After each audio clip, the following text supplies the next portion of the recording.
welcome Dobrodošli to Chichnot Ik, a channel that focuses on Balkan history, particularly the Croatian Ustasha. Please consider liking and subscribing. Let's kick things off with some quotes. These quotes set the tone for the chapter. It is important to mention that the first two quotes are wartime propaganda from World War II. The first is by a high-ranking member of the Croatian fascist Ustasha. It is thus clear that Antemurale Christianitatis is not empty rhetoric. It was founded upon the bloody and brutal Crusades and inspired some of the most gruesome genocides in history, one of which occurred not long ago around the mid-20th century. The first quote reads, "The Drina River is the border between the East and West. God's providence placed us to defend our border, which our allies are well aware and value, because for centuries we have proven that we are good frontiersmen. Therefore, we were dubbed Antemurale Christianitatis." Mile Budak, Minister of Education for the Croatian Ustasha, August 1941. The Ustasha were responsible for murdering over 500,000 Serbian Orthodox, 40,000 Roma, and 30,000 Jews. Their crimes are so heinous and sadistic that they even repulsed the German Nazis. The Croatian Ustasha largely perceived the Orthodox Serbs as the Catholic Church had in the Middle Ages, as schismatics or enemies of the Church. It is then unsurprising that they conducted a crusade against them. There were mass forcible conversions of Serbian Orthodox to Catholicism throughout the so-called independent state of Croatia, which was in operation from 1941 to 1945. Many more, however, were tortured and murdered. The Croatian Ustasha beheaded, mutilated, and tortured whole entire villages. Sadism was their trademark. They murdered around 75,000 children. Indeed, the Croatian Ustasha are the only people in history to operate concentration camps exclusively for children. They are Jastrebarsko, Sisak, and Gorna Rijeka. The largest concentration camp that they operated was called Jasenovac, which was composed of 5 subcamps, including the women and children's camp. Stara Gradiska. Jasenovac had a higher mortality rate than even Auschwitz. Well over 80,000 people were killed at Jasenovac, the majority being Orthodox Serbs. Newer evidence shows that the real victim count is even higher, somewhere in the 125,000 range. Gas chambers were rarely used. Instead, victims were skinned alive, roasted alive, burnt alive, or drowned in the Sava River. Others within the fascist puppet state were thrown alive deep into the karsts of Bosnia and Herzegovina. A witness reports that famished Serbian mothers at Gacko concentration camp were horrifically served their own spit-roasted children. Jewish survivor Egon Berger, who spent 44 months in the notorious Croatian concentration camp, writes that most victims literally shut down within a few days. Perhaps most disturbingly, key members of the genocidal regime were Catholic clergy members like Miroslav Filipović, who co-led the enormous camp. Filipović, who prided himself as a master killer, was nicknamed Brother Satan by the prisoners. Berger witnessed Filipović make a bet with another Ustasha to see how many times it would take to spear a baby in the air. That baby was Berger's own niece. Another murderous man in robes is the influential Archbishop of Bosnia and Herzegovina, Ivan Saric, who advocated for bloody genocide. The Ustasha's crimes are enough to turn anyone's stomach. Interestingly, their crimes are seldom discussed in the West, as they are a reverberation of the keystone of Western civilization, the Catholic Church and the Crusades. Indeed, the Nazis opted for modern killing via gas chambers and medical experimentations, while the Catholic Croat Ustasha preferred to reenact the medieval past with bone-chilling and blood-splattering sword and fire. The second quote is by British wartime Prime Minister Winston Churchill. Both of these men, Budak and Churchill, glorify Antemurale Christianitatis, Croatia's status as a Catholic bulwark state. Croats and Slovens, we know your military history. For centuries, you were the bulwark of Christianity. Your fame as warriors spread far and wide on the continent. One of the finest incidents in the history of Croatia is the one when, in the 16th century, long before the French Revolution, the peasants rose to defend the rights of man and fought for those principles which centuries later gave the world democracy. Winston Churchill, circa World War II. The third quote is by historian Maria Todorova. It reads, Antemurale Christianitatis was and continues to be one of the most important European mental maps. In different periods, it has shifted from one European region or nation. Spain, France, Italy, Hungary, Austria, Germany, Poland, Romania, Croatia, Greece, Serbia, Bulgaria, Russia, the Balkans, Slavdom, Central Europe, Orthodoxy, Catholicism, and so on, have all been saving Christianity in Europe. It is here that it is worth distinguishing between the two claims, the defense of Christianity and the defense of Europe. Indeed, by 1883, there was a conflation between the two, and Austria, in Healy's account, had carried on a successful mission as a carrier of Christian culture that had brought the peoples of Europe to the apex of humanity, and the Vienna commemoration of 1683 celebrated Vienna as the bulwark of Europe, of Christianity, and of the West. Historian Maria Todorova. The last quote is by academic Norman Housley. It reads, Croatia's entry to the EU in July 2013 signaled an association with Europe which was anticipated in the 15th and early 16th centuries in the regular use of Antemurale, bulwark rhetoric. Norman Housley. In 1054, the Great Schism occurred, which divided Christendom into two. The most important point of disagreement was that Rome added in a component that the Holy Spirit proceeds from the Father and Son. Constantinople continued to believe that it only proceeds from the Father. The schism fractured the Christian world into two, what is colloquially known as the Western, Catholic Holy Roman Empire, and the Eastern Orthodox Byzantine Empire. However, the Holy Roman Empire struggled with accepting such a decision as it was convinced that it was the dominant and most importantly, single leadership in the Christian world. In contrast, a renowned Christian Orthodox clergy member declared that papism was the first schism. In 1204, Catholic crusaders, French and Venetian ones, seized and plundered Constantinople, the center of the Eastern Christian Byzantine Empire, which contributed decisively to its decline. As a consequence of this destruction, Byzantium lost its status as an independent power in the East. It hobbled along in a zombie-like state for another 2 centuries before being overtaken by the Islamic Ottomans under Mehmed II in 1453. In other words, Catholic crusaders helped to expand the Ottoman Empire by serving the Byzantine Empire on a platter for them.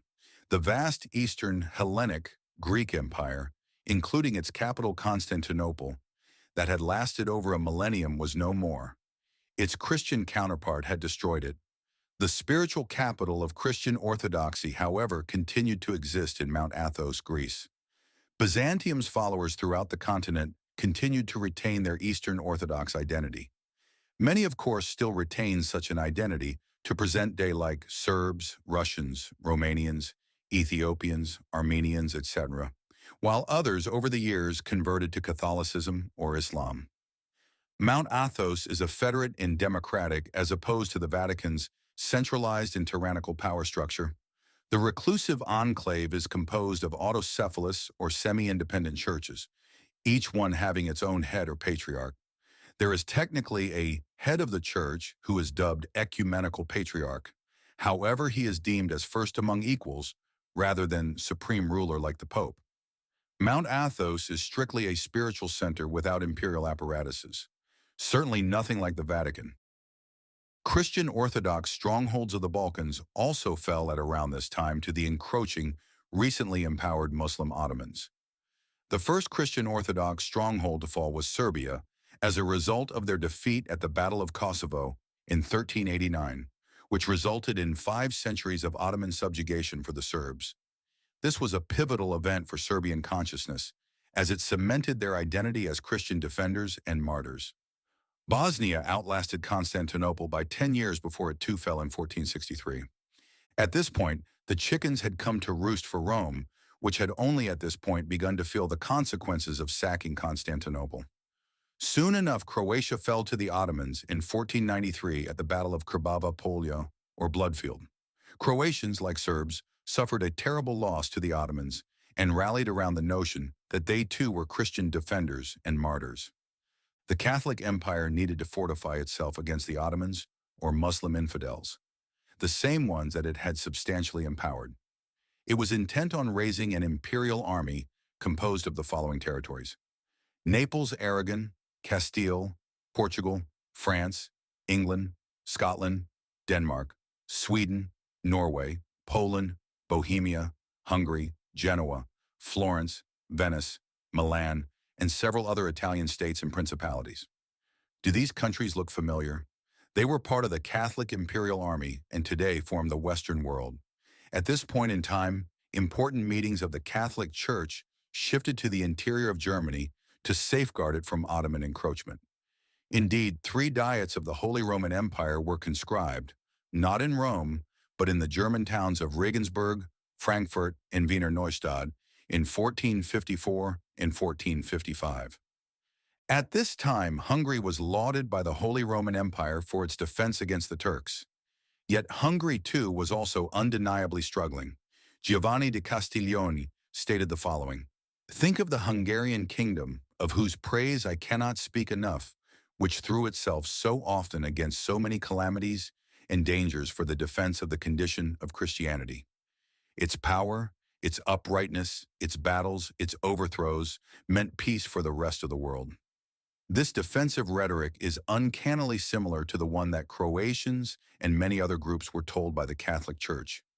Hungary, too, was undeniably a rampart nation, and as such was a part of Europe. Lilia Berezhnaya explains, being a rampart nation was one of the main motifs in national claims to be part of Western Europe. In 1454, in Basel, Piccolomini, or Pope Pius II, known for his rhetorical excellence, popularized the term Antemurale Christianitatis, meaning shield or bulwark of Christendom, which would go on to seep through the Catholic Empire or Europe in various forms of vernacular for centuries to come. Antemuraglia and Baloverde in Italian, rampart in English, Vorpau and Gemäuer in German, Boulevard in French. Yet Piccolomini only popularized the term. He was not its creator. One of the term's earlier, if not earliest usages appeared in an epithet for the French defenders of Edessa, which had been coined in the 12th century by Bernard of Clairvaux, a fervid preacher of the Second Crusade. Antemurale Christianitatis is thus rooted within the Crusaders. Like the Crusades, Antemurale Christianitatis, or the Shield of Christendom, deemed itself a civilizing force. Kirsten Wyand elaborates that this Catholic bulwark served as a semantic code for the frontier between civilization and barbarism, religion and heresy, despotism and liberty.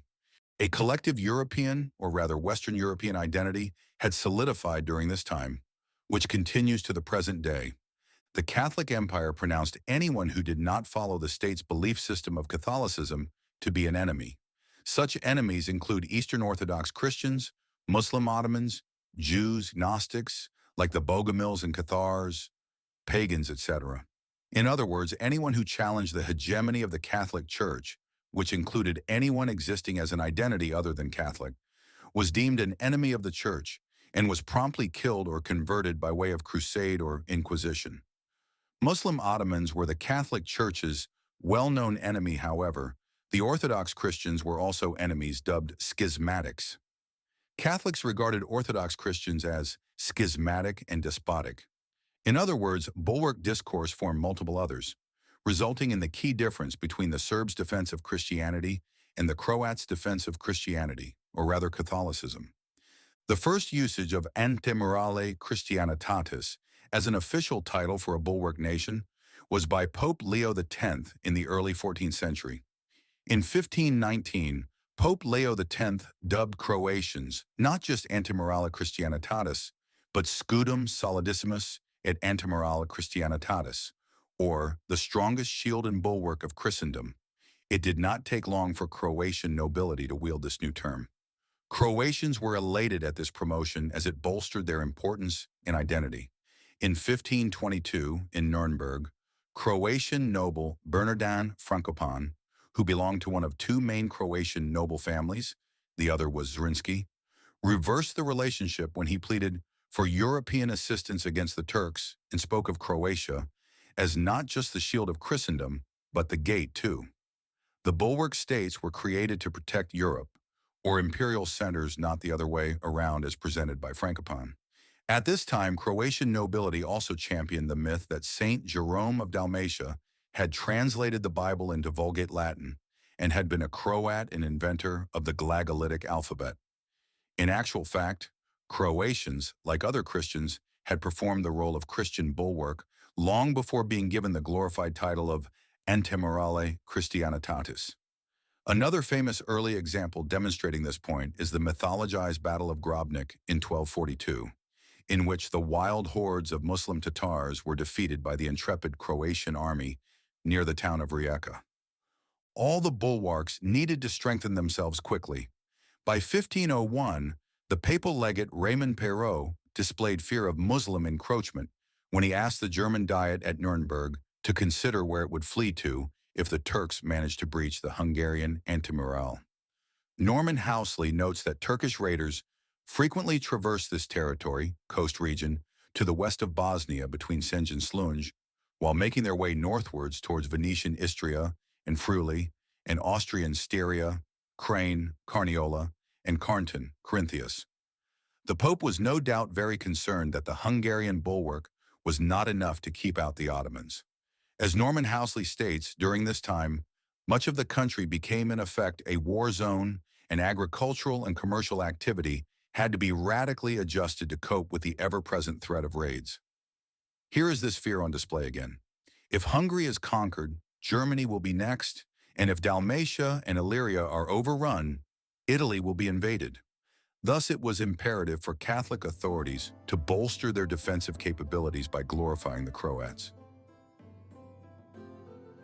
Borislav Gurgin notes that it was during this tumultuous period that Croatia's modern-day character, which still exists to the present day, was formed. He expresses the following: "It is fair to say that it was in these decades that Croatia's political, ecclesiastical, and cultural elite absorbed the language of Antemurale discourse. This character is virtually identical to Serbia's, one that glorifies warlike masculinity, martyrdom, duty, and chivalry for Christendom." He continues that constant clashes and wars from 1463 till 1791 spread to all social levels. It was aided by the concept of Antemurale Christianitatis, which revived the old ideology of the Crusades. One cannot underestimate the importance of these facts on the current, the contemporary mentality of the Croatian population, as well as their relevance in the creation of modern national ideologies, myths, stereotypes, etc. Remember that a few decades prior to being granted this honor, the Croats had suffered an abysmal defeat at Krbava Polja, or Bloodfield, in 1493. The defeat occurred after a rebellion by Croatian counts against King Vladislav II of Hungary. Ottoman commander Jakub Pasha asked the Croatians for free passage to his strongholds in Bosnia. It was reported that he had earlier plundered the areas around the Modris castle and that he had burned outlying settlements to the ground. Derinčanyi dismissed Count John Frankopan of Seton's suggestion to trap the Ottomans in one of the numerous passes in the area, and instead opted to fight on the open field below Udbina Castle. Although the Ottomans had a smaller force, they had more cavalry and more experienced soldiers. They used a decoy to great effect, which resulted in the annihilation of the left wing of the Croatian army. Within short order, the whole Croatian army was wiped out, with only 300 soldiers escaping death or captivity out of 8,000 combatants. Only the most important noblemen were spared for ransom. Even though the Ottomans had pummeled the Croats, they did not immediately occupy the land, which happened later in 1527, likely because they were preoccupied with the Pannonian Basin, Hungary. The Croatian Antemurale Christianitatis had been destroyed. Most of Croatia became occupied by Ottomans during the 16th century, thereby reducing Croatia to nothing but a small buffer zone. Thus, the bestowment of the official bulwark title was done to bolster morale more than anything, to regroup the Croats once more. As already mentioned, there are many similarities between Croatia's Ban Derinčanyi's Krbava Polja, Bloodfield myth, and Serbia's Prince Lazar's Kosovo Polja, Blackbird Field myth. Both are centered on crushing defeats and signify their roles as Christian defenders and martyrs, albeit from different and consequently opposing sects. Most importantly, they display their sacrificial, undying devotion to Christianity. Both are political myths that act as a pathos that continue to reverberate in their respective national religious consciousnesses. They can be tapped into and weaponized at a moment's notice, as originally intended. The myths are representative of their conception of being associated with something bigger than themselves. The call to defend not only oneself, but also one's own people against the threat of the other. The claim of being chosen to defend a higher or greater entity of which one is a part. In other words, serving as Christian defenders provided, and still continues to provide, both Croats and Serbs with immense purpose, validation, meaning, and identity. Despite the bestowing of such a grandiose title, the situation did not improve for the Catholic Empire. Catholic Hungarian defenders suffered an even larger defeat at the Battle of Mohacs in 1526, which served as a rallying point for Hungarian consciousness as it, too, was dealt a crushing blow, resulting in the loss of its kingdom status. Much of its lands fell to the Ottomans except for the northern regions, which since Hungarian King Matthias's death in 1490 had been under Austrian control. So much for Scudum Solidissimus et Antemurale Christianitatis. As already mentioned, important Catholic events shifted to Germany to safeguard itself from Islamic encroachment. Pivotal developments within the Holy Roman Empire at this time happened, like the Diet of Worms, 1521, and the ascension of the Austrian House of Habsburg, which had become, by the early 16th century, the most powerful family in Europe. The Habsburgs' ascension to power occurred through the efforts of Emperor Charles V, who, as Tobias Graf explains, united Spain and its possessions in Italy as well as overseas with the Austrian hereditary lands, and crucially, the Holy Roman Empire of the German nation. In other words, the Catholic Empire was doing terribly on the Eastern Front, but was excelling on the Western Front. To remedy the lacking bulwark states, the Aulic War Council was created in 1556 to coordinate the military defense of the Habsburg-Ottoman border, as well as the Austrian Habsburgs' resident ambassadors in Istanbul. This happened at the same time that Charles V divided the empire into the Austrian branch, which ruled over much of Central Europe, and a Spanish branch, which retained control over Spain and its colonies as well as South Italy. In other words, for the purposes of better management, the Catholic Empire split into two, but would continue to be bound by the same Catholic thread. The Aulic War Council was, above all, an extremely well-coordinated intelligence network that was comprised of Catholic officials who coordinated together to warn one another of impending attacks. The council boasted a network of spies within the Ottoman ruling circles, including Adam Neusser, a former Protestant theologian who proved to be a key asset in UNGNAD's intelligence network in Istanbul. For the purposes of this book, another important development was formally initiated at around this time. In 1578, the Vojna Krajina, or military frontier or border of the Catholic Habsburg Empire, which was the dividing line between the Catholic Christian West and the Ottoman Muslim East. Large swathes of Serbs inhabited both these areas or worlds, and as such, many battles on the frontier consisted of Serbs fighting each other. This troubling phenomenon would continue on in World War I, in which Serbs from Vojvodina, the Banat in particular, were forcibly recruited into the Austro-Hungarian army, where they were killed in scores on the Italian front. While dreaming of the victory of their fellow Serbs from Serbia, the Vojna Krajina was in many ways a continuation of the Catholic bulwark, Antemurale Christianitatis, except this bulwark was not only for Catholicism, but for the rising Austrian Habsburg Empire. The Vojna Krajina would continue until 1881. Please consider supporting this channel by buying my book, which is out now on Amazon, 20th Century Crusade, The Serbian Genocide of World War II. Dozens of academic materials were utilized in creating this book. Remember, it's Chich, not Ick. Thanks for listening.